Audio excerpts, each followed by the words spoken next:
find your joy. Find your joy. You're sitting there looking gorgeous. I'm sitting here looking gorgeous. Everybody doesn't believe how old we are, but our insides are screaming for help. Yeah. And I want us to look, no, to feel it inside. Just as, we look amazing, but we got to feel that inside. And it's so important that we put our health first. Our health and well-being has to come first. You want to change, but you just don't know where to start. Yeah. And I think your podcast is an amazing place to start.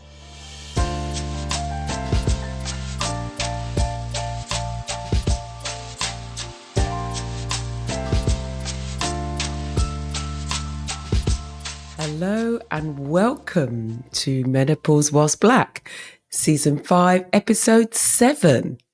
And a Happy New Year! Happy New Year! How have the first few days of 2024 been for you? My name is Karen Arthur and I am the host of this podcast, Menopause Whilst Black. And we are committed to sharing the menopausal stories of Black people, primarily based in the UK. And can you believe we are 2/3 through Menopause Whilst Black Season 5? Welcome on board. I hope you enjoy this episode. I know you will.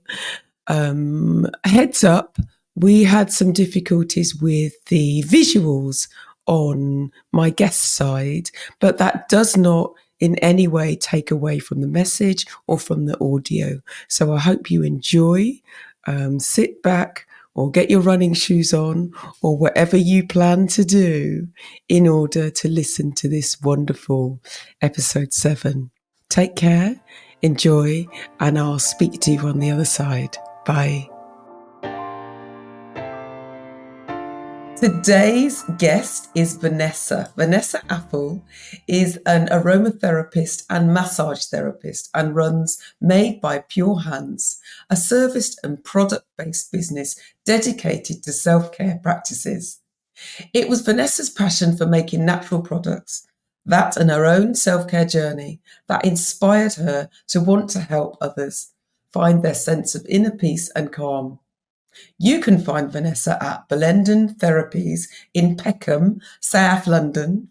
If you live outside London, Vanessa does online consultations or visit her website www.madebypurehands.com. Welcome, Vanessa. Hi, Karen.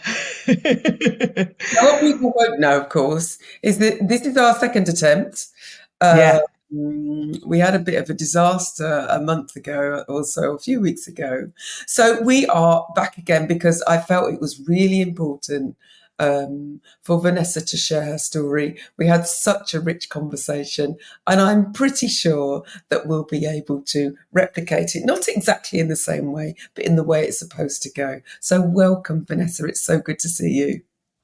Thank you, Karen. Yes, second time works a charm. Something like that. So, Yeah. Vanessa, tell us about yourself. Who are you outside of your title? So, I've been thinking about this second time around, and first of all, I know I'm a woman. I'm a woman.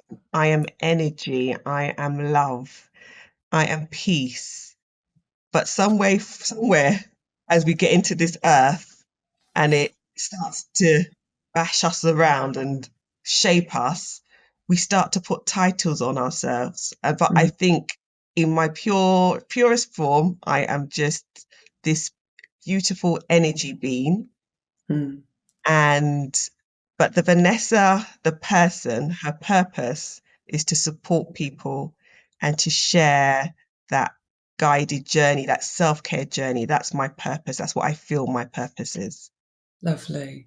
And what's your heritage? Where are your parents from? So my parents are from Ghana. And you're Both based... of them. Both of them, okay. Yeah. And you're based in Southeast London? Yep. I'm a Southeast London. I'm actually a South London born and bred, and Okay. I live in Southeast London. Fabulous. And how old are you? I'm 48. Right. Yeah, So 48 years young. yes, 48 years young. So let's get into it. Who taught you about menopause?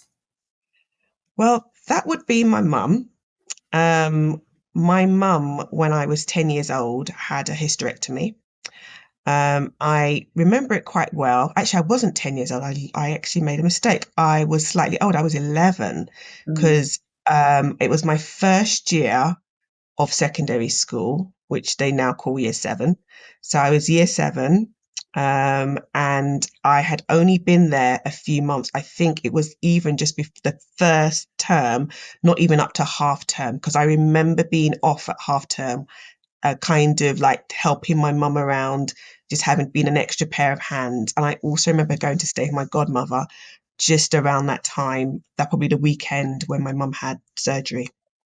So a lot of my menopause understanding to begin with came from my mum and her journey into surgical menopause because she had a hysterectomy, she went straight into menopause at, if I was 11, she would have been 40. mhm. So she went straight into menopause. Um, Eventually went on to HRT, but didn't like it, so came off. I mean, it was a different time. This is the late 80s, Yeah. so there was a lot of different information out there. But she did speak openly throughout her journey and has always, in terms of the physical effects of menopause and the physical effects of having a hysterectomy. Right. And so, how do you feel? I suppose you were young, so you wouldn't have known how she was treated by the doctors or what her experience was in terms of how they prepared her for going into surgical menopause. Do you know? I think the good thing about the one thing about my mum and I always have talked about her journey. And as I've got older, I've learnt more about that time, or even actually before, because originally my mum was supposed to have that surgery years earlier, but Mm, I was 4 going into 5. And I remember this because she had said that when I went into surgery, I was had an operation. I had a hernia when I was younger, and I had it removed. And at the same time, my mum was due. I think she must have gone in to have some sort of scrape, and was then said, "You need to have a hysterectomy." But she was a single parent. She had 3 kids, and she was so afraid that what would happen to her children that she decided to wait till my sister was older, because I'm the youngest. My sister's older. Wait till my sister's older, so at least if anything had gone wrong, she would be able to care for me and my brother. So mm, that, yeah, so yeah, so but in the years afterwards, I mean, at 10, I didn't know much, but as I've got older, we've always talked. So she's talked to me about that side, and I've also seen like the hot flushes, the tiredness, the HRT patches in yeah. the bathroom while I was at school. Yeah, Okay. I just think that that term is so awful, scrape, you know. yeah, It's a yeah, horrible, horrible term. it is. And, And I never knew what that was. you yeah. But know, how would and you describe it? now I think I don't even think I have the words to describe it, but I know that they removed a lot of the fibroids, the ones that they could, but it Mm, wasn't like a whole surgery, but it was just a removal of all those fibrous tissues. And then um but obviously it had no effect because she was still having problems. mm, mm. Yes, and to describe, describe a procedure that is so traumatic in some ways anyway, as something so dismissal and so harsh. That's the word I'm looking for. You Yeah, know, um, I don't suppose we, I don't, I'm sure they don't use that term anymore, but I no. remember hearing the Yeah, term used and thinking, goodness, I hope it's something that I never have to have done to me. You're already scared, and then you're yeah, going in to have something with those kind of words is interesting. It's interesting, that terminology. yeah. Okay. So where are you on your menopause journey? So I would say that I'm definitely perimenopausal. Mm. I'm probably in the beginning. I haven't seen a GP because I know that my symptoms are not at the stage where they take you seriously. And to be honest, they have been manageable. I mean, my biggest thing is having missed periods at the moment. For somebody that was regular all the time, it's having that missed cycle and or spotting, that type of thing. That's where I was. But prior to, I think around when I was 45, Mm. we were in the dreaded lockdown. Mhm. And after we came out and we had, there was the vaccine, I had my period started to play up and I couldn't work out if it was the vaccine because there Right. was some information about certain vaccines, or if it was that I was starting to see visible signs of my menopause journey. Because a lot of things I noticed from myself and my clients, there are gray areas. Yeah. There's the tiredness, there's the achy muscles, which most people may chalk it down to age or different things, but these are all different symptoms that lead when you're perimenopause or leading into menopause. That's right. But everybody has so many different symptoms, and doctors, I mean, as we know, if it was men having this problem, it would have been sorted by now. But as it's women, we're just supposed to just get on with it. Yep. So I was very dubious about going to the GP and asking any questions because I knew that I wasn't having severe symptoms, but there would be the odd flush, but Yeah. not, yeah.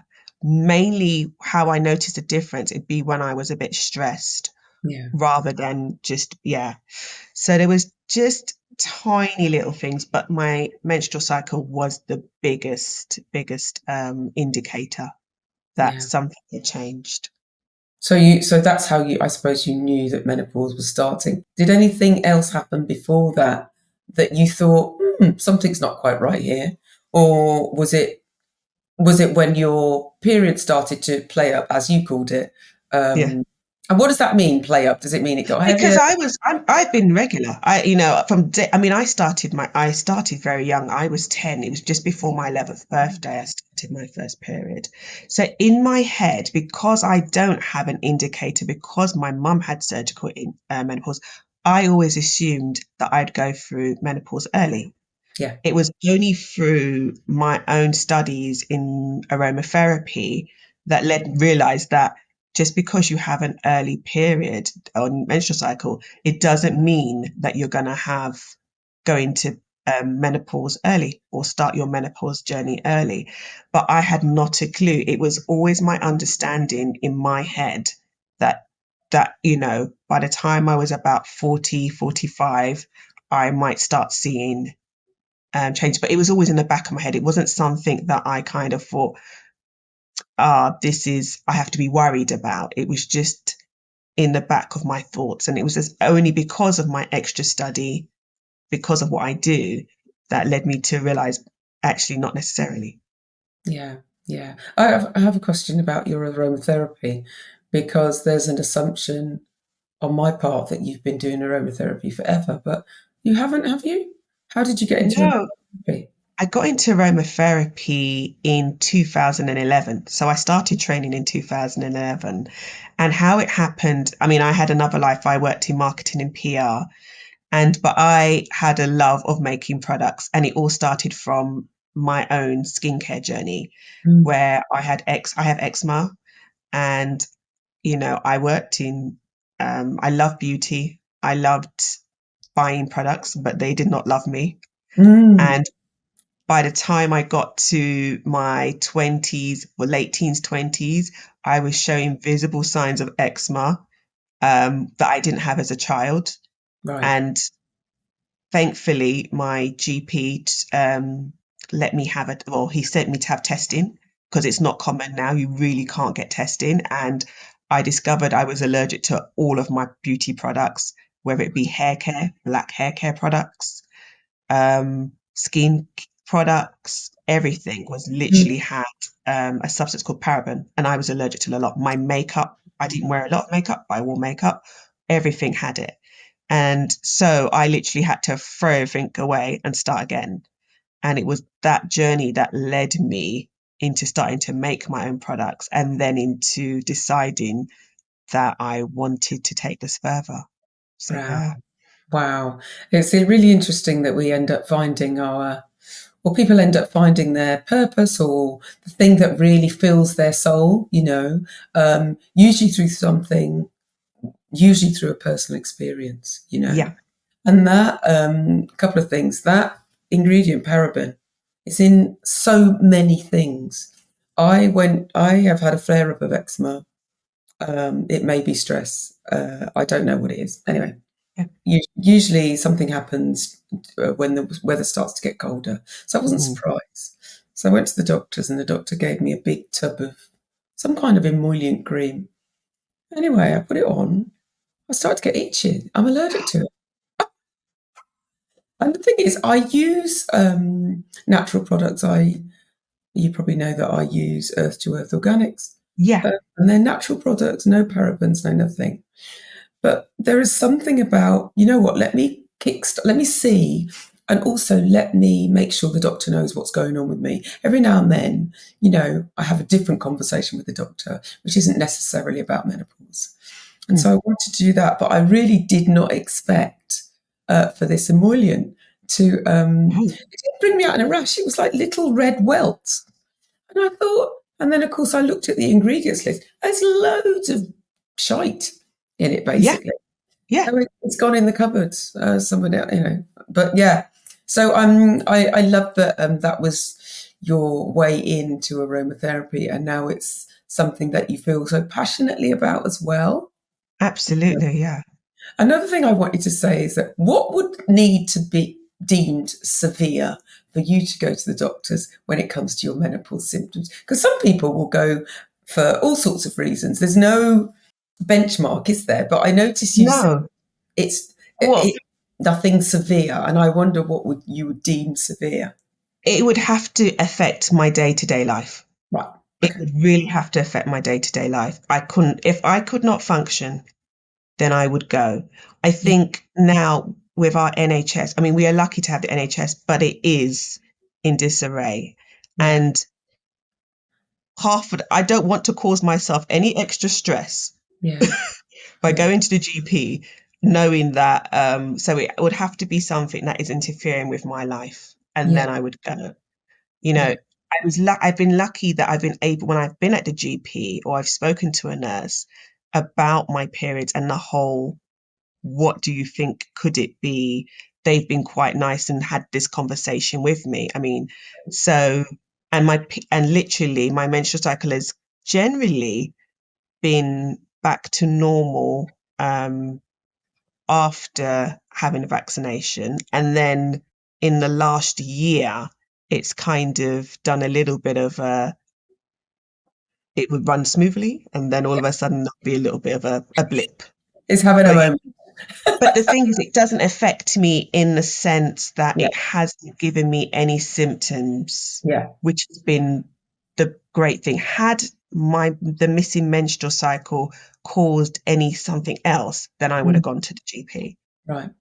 And I asked that because obviously I've interviewed other people. I remember speaking to Aunt Benjamin on episode 1 of season 5, and it got to 2 years before she was like, you know what, this. So I understand how it is. It's almost in our DNA to soldier on and keep going and keep going. Oh, no, But no, no, no, we, not not me. you're not that For what person. I do, I have to practice what I preach. And so, and I've literally had dealings with the NHS recently. So no, there's no soldiering on in vocabulary in any sense of the word. Even with my rest, I'm getting so much better at Okay. taking time out for rest. So yeah, the soldiering on, the superwoman cape is gone. Yes. I love this. I love this. So, how is menopause perceived in your family? Do you have siblings or do you speak to your son? You have a son, don't you? Yes, he's 10, so he has not a clue. Okay. And he's a 10-year-old with a very innocent heart, so we won't take him there yet. We've had a little bit of like when he's really annoying me, like, seriously, I Mm. don't need any more stress. Mommy is of menopausal age. And he'd be like, what is but in mainly my sister. So my sister's older than me. There's 9.5 years between us. Okay. And she kind of started getting severe symptoms right as we went into lockdown. And she doesn't live in the UK, so she's in Italy. So we're in lockdown. The hot flushes have started, which was probably also because remember, we were all in the height of stress. All went into lockdown stressed. We didn't know what was going to happen. So she was highly stressed because she was in Italy and their cases were through the roof. I I remember. mean, she lives in a seaside town, and when they're on the news, or is a big deal. So she was highly stressed. So she started getting symptoms as she'd gone in, and they went into lockdown before us. So she was calling me, asking me for advice, aromatherapy advice of things that she could do to help her through this period. Mm. So I think, meaning as I said, I'm an aromatherapist and a massage therapist. I have clients who were having symptoms before this, and I didn't feel I had enough knowledge. I Yeah. could help with symptoms in terms of like, but not treating the cause. So I could like talk to them about different aromatherapy oils or different types of treatments that they could try to help with the symptoms. But at this stage, I didn't have that extra knowledge that I have now. Yeah. And so it was a case of there was some things that she could try. I helped her through this time. Yeah. That's lovely. It's good that you were able to do that. I suppose that was a precursor to when your symptoms started to, as well. Yeah, and more of my clients because we Yeah. came out of lockdown, and there was a cry for help from a lot of people, Yeah. from a lot of people. So, do you have any other symptoms, do you think? You said you have the odd flush and your, Not how is, anymore. I oh, have you don't? nothing. I have nothing. I kind of, when I started to get the original, started to with my period and the odd thing, I Mm, knew I needed to make changes with right. my lifestyle anyway. Mm, And I thought better now yeah. than later because in terms of the way that I work anyway, I'd rather make a little small sacrifice now so I don't have to give up the things that I love. So, what changes have you made and what helps you? Rest. Rest has to be the biggest thing, game changer. Making time for myself and rest. And it's hard because I'm a single parent. I have a son, as you mentioned, is 10. But finding time to do restful activities has been a game changer. Getting a bit more sleep. I mean, I haven't had my sleep interrupted. Occasionally, I have interrupted sleep, but Mm. I've kind of nailed it. So if I wake up in the middle of the night, I have a practice that I do to get me back to sleep. And if I miss sleep, I have a practice that I do to get me through the day. Would you share that? Some people would Yes. love to hear. I want to hear. Yeah. Never mind some people. I want to hear. So basically, if I wake up during the night, I try not to have too much light on. Mhm. So I'm going to keep it my room quite dark. I love a yoga nidra. So yoga nidra is a really good practice for me to help me get back to sleep. I will use a bit of aromatherapy, mainly a rollerball because it's easy and accessible and I can leave it by the nightstand. Mhm. Um, and those are my main things. If I know that I am stressed, I Mhm. might do a little bit of EFT, but mainly it is trying to not disturb, trying to get back to sleep. But yoga nidra has been really beneficial to get So, back to sleep. where did you learn all this from? I know, obviously, I know about the aromatherapy bit, but what about the EFT? That's tapping, right? Yes, that's tapping. So So, tapping I learned through lockdown because it was a game changer. I was introduced to it by a site that I use. So that was good. But the yoga nidra came through one of your actual guests called Paula Hines. oh, Paula, who wrote the book Rest and Calm. That's right. Yeah. She is incredible. Oh, I'm She is. glad. Yeah, so she has a lovely site. I was able to download some of her yoga nidras and rest and restoration. I have other ones that I use as well. And there's lots of other people like Michelle Hart, Heart Hypnotherapy. So there's lots of material. So I have Yeah, a nice selection. lovely. How do you not reach my biggest thing? I mean, I sleep through most of the time. I sound like a baby. I sleep through most of the time, but sometimes when I wake up, if I wake up in the middle of the night, the hardest thing for me is not reaching for my phone. Oh no, I reach for my phone, but my phone's on Do Not Disturb. That's why I do my yoga nidra. So my phone is on do not disturb. It literally, because of my work, my Yeah, work is actually kept so I don't get any crank calls in the middle of the night, put it this way. I have my phone beside my bed. It's on do not disturb. right. And but I don't go and check anything else. It is literally, and I have those files downloaded Yeah, onto my phone. So I don't have to go and access anything else. I'm going straight into yeah. listen to them. And I have a Bluetooth headband. So I don't use normal ear headphones. I have that all by my bed. Oh, you clever bean. Everything has to be close. And if I Yes, have to go downstairs to yeah, get something, I try and keep it really low, like not to kill myself, but yes, so I can see where I'm going, but I'm yeah. not, yeah. You said you use a rollerball. Now, you make these yourself, don't you? I do. So you do is because I have one in my bag, guys. So I've got a rollerball, which is about if I get anxious or if I'm, stressed, that kind of thing, and I'll put it on my pulse points and Yes. kind of sniff it. Yeah. What's in yours? So I actually use one of my branded ones. I Okay. use my Sweet Dreams ones, and that one's got sweet orange, ylang ylang, frankincense. These are all the types of oils that are great for relaxing and nodding off. So yeah, so I have a blend that is so easy to use. I mean, like I literally have finished my bottle. That's It's one of brilliant. the yeah. But I yeah, so that's the one I would reach for sleep.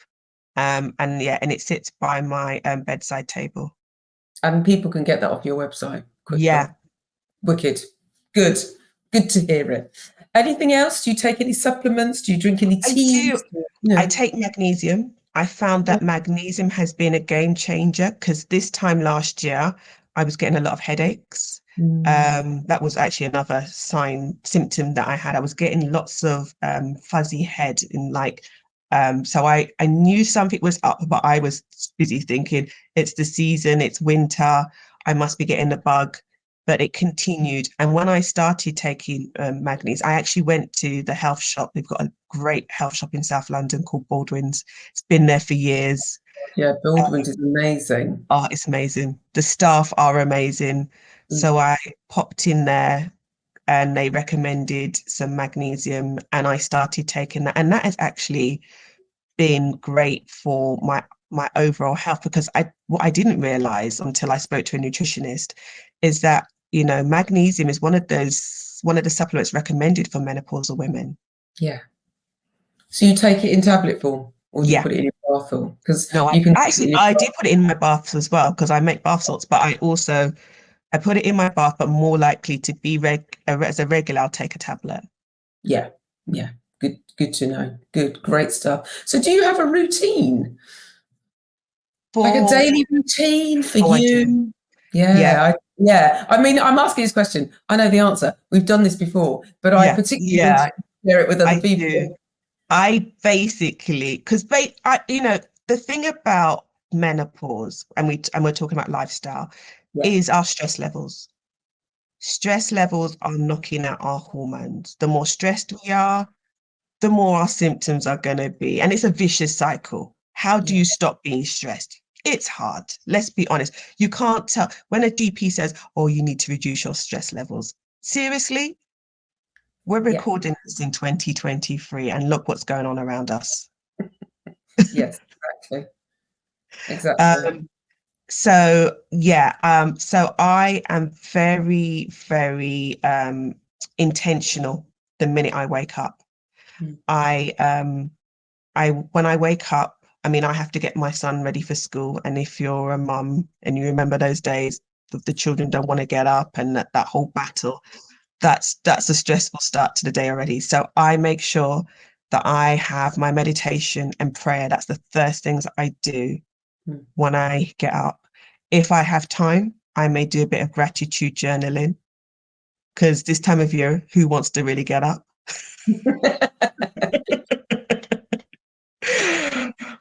So it's not summer. I'm actually taking part in your Wear Your Happy Xmas challenge. That's why I've got a Yes. nice bright coat on. Um, Sick. and my the I'm going to do a little bit of a plug. And these earrings make me very, very happy. These are by Fia Smart Henry. I love her Oh my stuff. goodness. Yes, she's also a favourite of mine as well. She's a fave. I actually bought these to make me happy because it was just around, I think, the second lockdown, and I was like, I need cheering up. I'm getting these earrings. I love that. I love So, that. so I'm very intentional in the morning. I don't turn on the news. I don't, as I said, my phone stays on Do Not Disturb until 7:45 because I don't want to be interrupted by any bad news. Yeah. And there's lots of it out there. So Right? I'm very, very intentional about my mornings. I'm very intentional about bringing more joy into my life. I think it is the thing that we need to deal with menopause or whatever is, the stress in our lives. We need more joy. Yes, I agree. Completely agree. And how do you celebrate yourself? How do I celebrate myself? I'd like to say by some food, but generally it could be a good dance. I love Great. dancing. I love music. I used to work for a radio station. So You've yeah, had many lives, Vanessa, many lives. yes, I've had many lives. And the closer I get to 50, I realize how many lives I've had. I love that. So you celebrate yourself by dancing. Well, Yes, that I kind of do. brings me to the next question, which is which tune instantly makes you want to dance? You know I have two. You know I have two. You have two. I have What two. are they? What are they? Well, the first one has to be Encore by Cheryl Lynn. Yes. But for the I'm best, writing it down. yeah, the best ever start of a track, the best ever riff, the beginning Yeah. has to be the SOS band, Just Be Good to Me. Just ignore the lyrics. But if you listen to the start of that song, that is a song to walk into the room to. That is so true. Just be good to me. Well, they are going on our playlist. So just be good to me. I love that. That is brilliant. I imagine you dancing to that as well. But I love the idea of walking into a room to it. It's like Yeah, imagine if everywhere we went and we were slightly nervous that we heard the song that we really love and it made us kind of stand tall and want to kind of bounce a bit, you know? absolutely. And I think we need that. We really need that. We need to own our our lives, what's Mm. going on. I think in this stage of the game, I don't want to be waiting for somebody else or waiting for something to come and sort things out. I Yeah. think we just have to take control Yeah. because if we are waiting for our GPs and the NHS service to come and help us through this, we're last on the list. Mm. We really are last on the list. And it's time that we made ourselves, put ourselves first. And I'm really, really passionate about that, particularly Black women. I think we're always serving other people. We're always serving other people, and it has not become natural for us to put ourselves first. We have all of this guilt, all Mm. of our, our past ancestry, everything makes us put ourselves last Mm. or kind of shy away from who we are. And at this stage of the game, I'm ready to celebrate. Love that. I love that. That's absolutely perfect. This is the last question, by the way. Yeah. That went quickly. Yeah. What's the one piece of advice you would give to any Black woman listening to us now? Find your joy. Find your joy. You know, we have so much, um, there's so much negativity out there.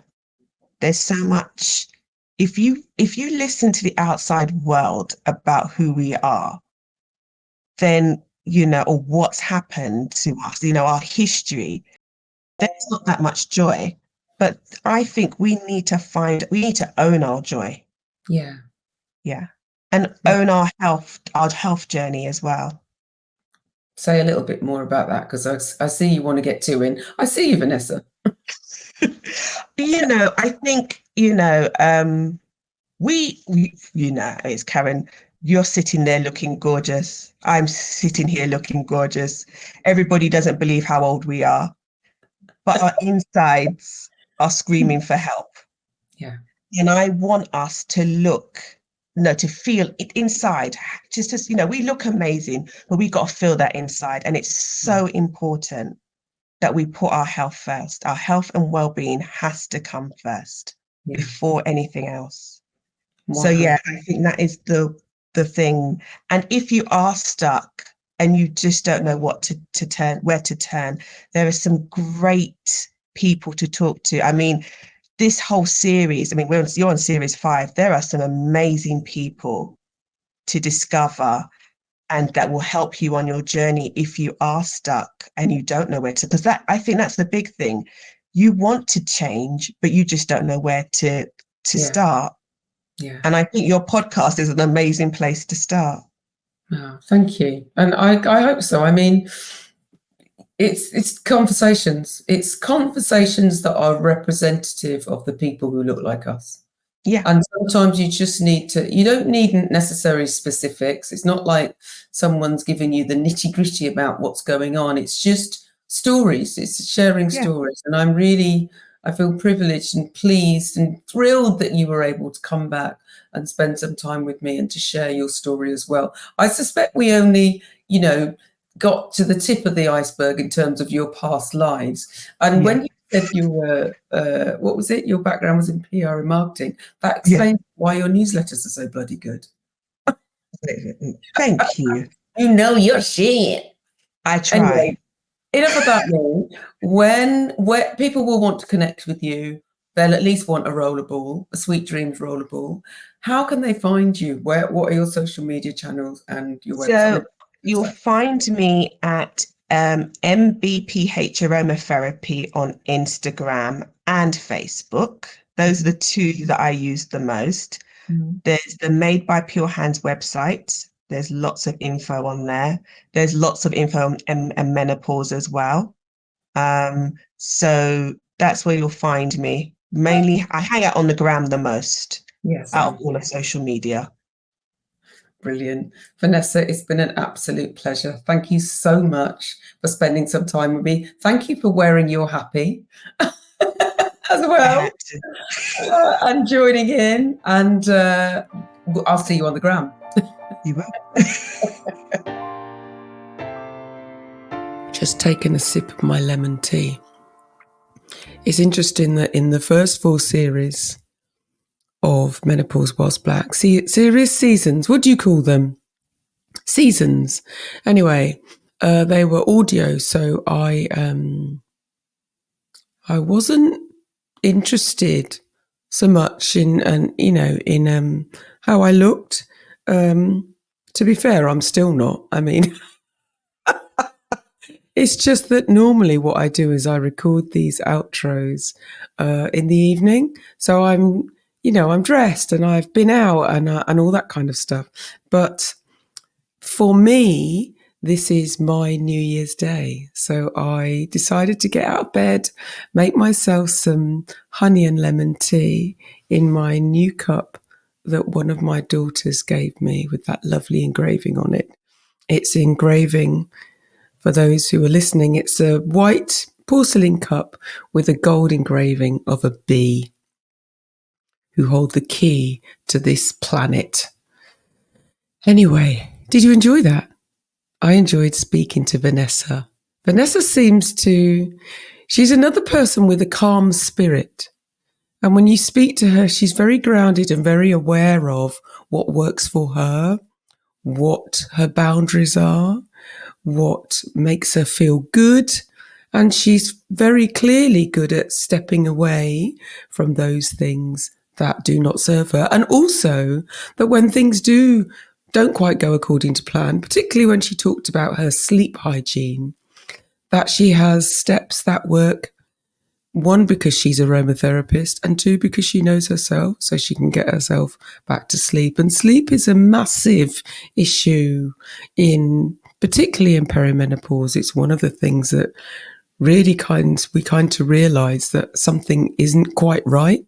And so getting a handle on your sleep means that you have, enough time to nourish yourself and your body can replenish itself so you can get up and get in with your day. So I'm grateful to Vanessa for sharing her not so secrets. Do you have any tips for your sleep hygiene? Is there anything that you do that helps you if you wake up in the middle of the night? Or are you someone similar to me who just sleeps like a log? Once you're down, and that's that. My biggest problem is going to bed at a decent time, but this is one of the things I plan to implement more in the new year. Yes, it's a new year, but do try to remember that it is still very much winter. It is still very cold. The days might be getting lighter, but it's in small increments.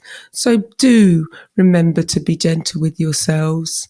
The bears would still be hibernating.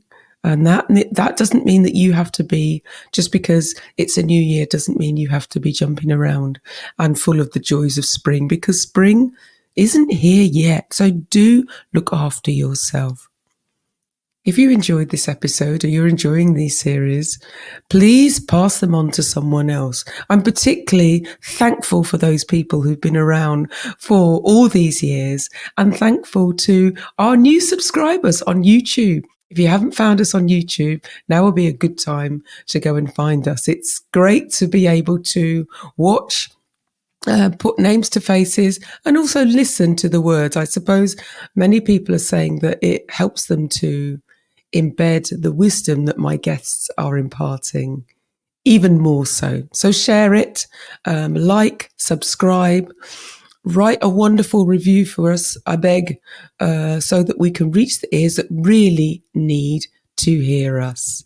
I'm just going to leave you with a message that a friend of mine, Bo, they sent me a New Year's message this morning, and it really resonated. It's a quote from James Baldwin. I don't often read quotes. In fact, I don't remember ever reading a quote on this podcast, but I felt like for what will be your third day of 2024 and my first day of 2024, this resonated.